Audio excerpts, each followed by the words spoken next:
या या मुलींच्या पहिल्या शिक्षका आहे। और बताया कि समाज को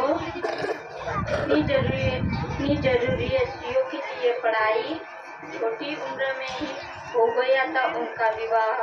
आपण आज त्यांची जयंती साजरी करतो आणि बोलतोय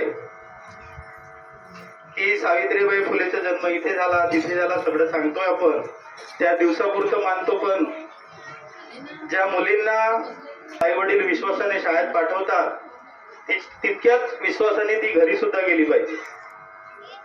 वडिलांचं नाव, आईचं नाव, शिक्षकाचं नाव कुठेही कमी पडू देणार नाही। ह्या सर्व इथे बसलेल्या ज्या मुली आहेत त्यांनी आजच शपथ घ्या की मी माझ्या वडिलाचं, आईचं नाव कुठेही कमी पडू देणार नाही।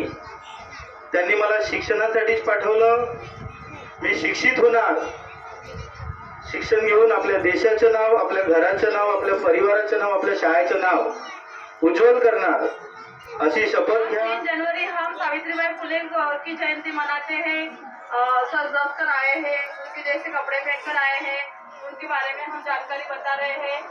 लेकिन इससे कुछ नहीं होता, सच में सावित्रीबाई फुले जैसी थी वैसे आपको बनना है, और वो बनने के लिए उनके जैसे जो गुण है, उनके जो चरित्र है वो आप में लाना है।